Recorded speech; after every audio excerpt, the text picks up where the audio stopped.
Ada yang bertanya, apa dalilnya bahwa Allah itu tidak bertempat? Bahkan dalilnya minta yang dari Al-Quran dan hadis Nabi. Saya akan jawab, tetapi kalau nanti ada orang berkomentar membantah saya akan tanggapi dengan serius kalau komentar itu ditulis dengan bahasa Arab. Kalau ditulis dengan bahasa Indonesia, apalagi tulisannya rapi, ada tanda petiknya, ada tulisan miringnya, di mana jelas itu dia mengcopy paste, saya tidak akan tanggapi. Akan saya tanggapi apabila bantahannya itu ditulis dengan bahasa Arab. Dan saya akan tanggapi dengan bahasa Arab. Biar saya tahu, saya ini sedang berdiskusi dengan siapa. Assalamualaikum warahmatullahi wabarakatuh. Bismillahirrahmanirrahim. Allahumma sholli ala sayyidina Muhammadin wa ala alihi wa sahbihi ajma'in, amma ba'du. Allahumma ij'alna min ahlil khair fi kulli waqtin wa hinin wa fi kulli umurin, amin Allahumma amin. Saya doakan semuanya yang setuju dengan konten saya atau yang tidak, semoga Allah senantiasa memberikan kita hal-hal yang terbaik dalam segala urusan, sehingga yang kita lakukan adalah kebaikan, yang kita berikan juga adalah kebaikan, dan yang kita terima kelak adalah kebaikan sebagai balasan. Amin Allahumma amin. Ada yang bertanya, apa dalilnya bahwa Allah itu tidak bertempat? Ini menarik ya. Bahkan dalilnya minta yang dari Al-Quran dan hadis Nabi. Saya akan jawab, tetapi kalau nanti ada orang berkomentar membantah saya akan tanggapi dengan serius kalau komentar itu ditulis dengan bahasa Arab. Kalau ditulis dengan bahasa Indonesia, apalagi tulisannya rapi, ada tanda petiknya, ada tulisan miringnya, di mana jelas itu dia mengcopy paste dari link-link atau dari website-website, dari situs-situs yang dia baca, saya tidak akan tanggapi. Ingat, saya akan jelaskan dalilnya, dan apabila ada yang membantah, akan saya tanggapi apabila bantahannya itu ditulis dengan bahasa Arab. Dan saya akan tanggapi dengan bahasa Arab. Biar saya tahu, saya ini sedang berdiskusi dengan siapa. Begitu ya. Biar ini tidak menjadi kajian yang murah gitu ya. Karena ini bukan ngomong harga bawang. Sekarang kembali kepada temanya. Apa dalil bahwa Allah itu ada tanpa bertempat? Sebelum menjawab ini, saya pastikan ada dalilnya berupa Al-Quran. Bahkan Al-Quran itu ditafsirkan oleh hadis Nabi. Ini sangat kokoh. Kerangka dalil yang sudah sangat kokoh. Kita paham bahwa hadis ini menjelaskan atau syarhun lil Quran, menjelaskan Al-Quran. Maka ini pas. Ayatnya ada, lalu Nabi menjelaskan kandungan dari lafaz-lafaz dalam ayat tersebut. Sehingga oleh ulama ini dijadikan sebagai dalil bahwa Allah itu tidak bertempat. Kita bacakan dalam Al-Quran itu ada firman Allah, huwal awwalu wal akhiru wal zahiru wal batinu. Saya tidak mau sebut surat berapa, ayat berapa ya. Ini semua orang sudah tahulah, di Al-Quran ada redaksi az-zahiru wal batin. Allah itu bersifat zahir, juga bersifat batin. Lalu ketika Nabi mengajarkan bacaan kepada Sayyidah Fatimah, di saat Sayyidah Fatimah hendak istirahat atau tidur, maka Nabi menyabdakan huwal awwalu wal akhiru, kemudian fix di wadz-zahiru wal batinu. Apa az-zahiru di situ ya? Jadi lafaz di Al-Quran oleh Nabi diulang lagi dalam sabdanya, az-zahiru laisa fawqahu syai'un, al-batinu laisa dunahu syai'un. Ini. Jadi di Al-Quran ada huwal awwalu wal akhiru, fokus kepada az-zahiru wal batinu. Lalu Nabi menyabdakan, apa itu az-zahiru? Laisa fawqahu syai'un. Apa itu al-batinu? Laisa dunahu syai'un. Kemudian adalah ulama Imam Al-Baihaqi dalam kitabnya Al-Asma wa Sifat, istadalla ba'du ashabina fi nafyil makani anhu ay anillahi biqaulin nabiyyi sallallahu alaihi wasallam antaz zahiru falaysa fawqaka syai'un wa antal batinu falaysa dunaka syai'un wa idza lam yakun fawqahu syai'un wala dunahu syai'un lam yakun fi makanin.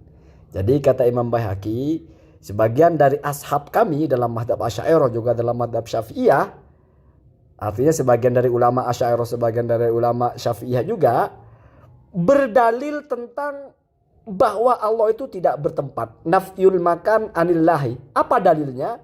Yaitu hadis Nabi biqaulihi dengan sabda Nabi Muhammad SAW. Apa itu sabdanya? Anta dzohiru, engkaulah zat yang maha zohir. Apa maksudnya zohir? Falaisa fauqaka syai'un, maka tidak ada yang di atasmu.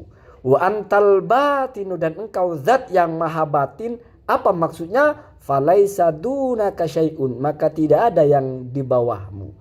Wa idza, perhatikan itu ya, dalam kurung sudah di luar kurung, berarti ini sudah ucapan Imam Baihaqi-nya. Wa idza lam yakun fauqahu syai'un, maka apabila tidak ada di atasnya sesuatu apapun, wala dunahu ay lam yakun dunahu syai'un, dan di bawahnya juga tidak ada apa-apa, lam yakun fi makanin, maka berarti Allah itu tidak di sebuah tempat manapun.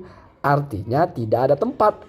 Makanin itu isim nakiroh. Kalau kita belajar ilmu agama tertib, kita faham bahwa kalau isim nakiroh ada dalam sebuah susunan kalimat negatif, lam yakun ya, lam yakun kan kalimat negatif, maka berarti itu yufidu al-umumah, bahkan al-itlaq, berarti tidak ada di tempat manapun.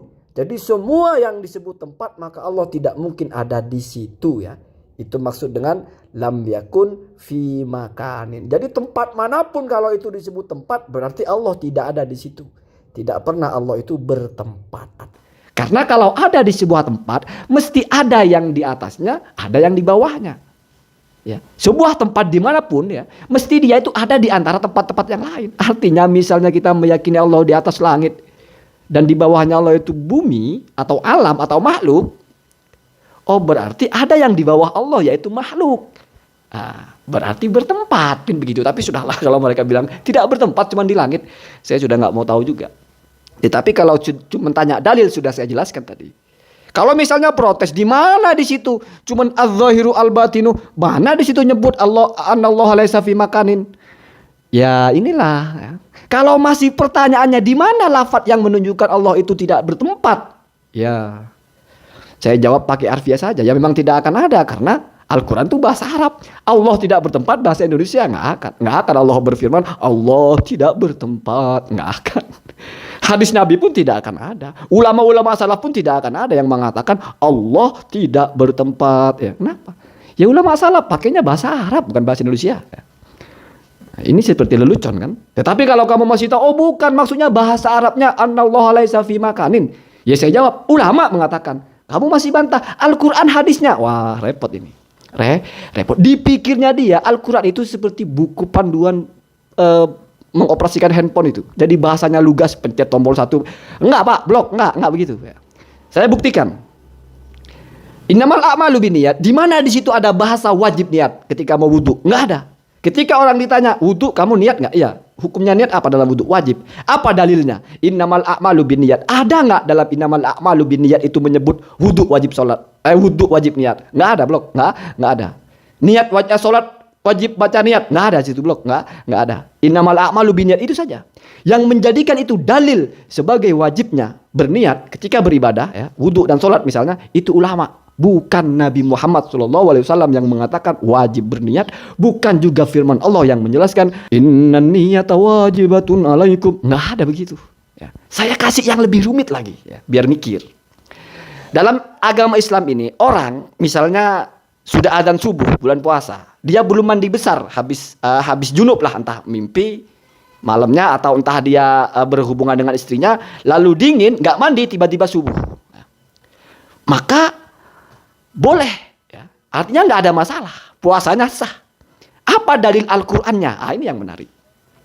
Dalam Al-Qur'an ya, cuma dijelaskan bahwasanya fal ana bashiruhunna.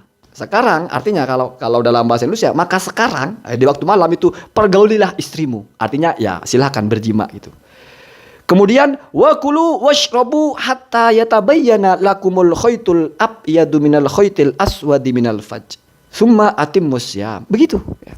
Jadi pergaulilah istrimu, kemudian kamu juga makanlah, minum sepuas-puas kamu, dan waktu kamu boleh melaksanakan seperti itu, waktu kamu boleh makan, boleh jima adalah sampai terbitnya fajar.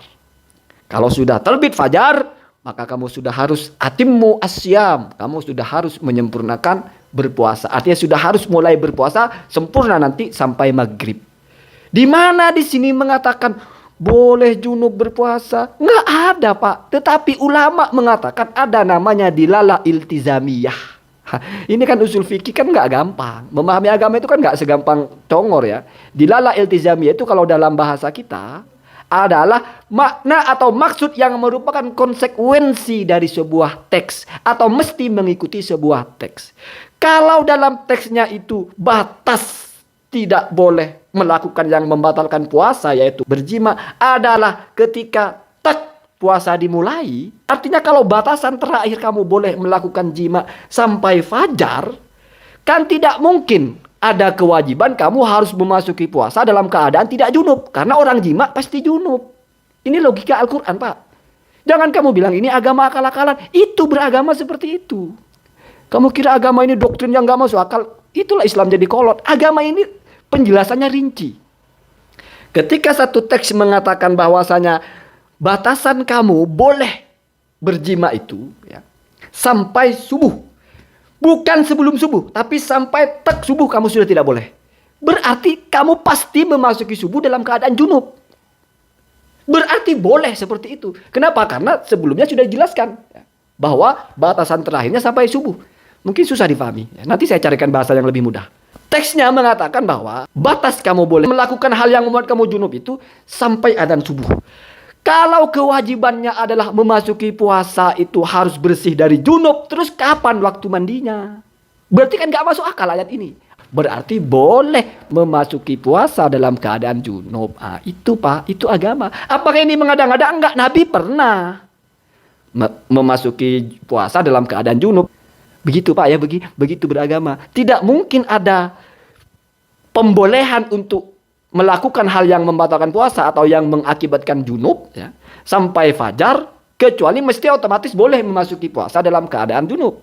Kenapa? Karena kalau seandainya tidak boleh masuk puasa dalam keadaan junub, mesti kamu tidak boleh melakukan hal yang membuat junub itu sebelum subuh. Kenapa? Karena mesti ada waktu untuk mandi besar dulu, kan begitu. Jadi misalnya begini, saya ngomong sama kamu boleh di dalam kolam itu ya sampai jam 5.00. Kalau sudah 5.00, maka kamu harus sudah naik dari kolam itu. Atau kalau sudah 5.00, kamu harus sudah di atas kolam itu. Dari hukum seperti itu, maka jelas berarti dia boleh naik ke atas kolam dalam keadaan basah. Tidak harus kering.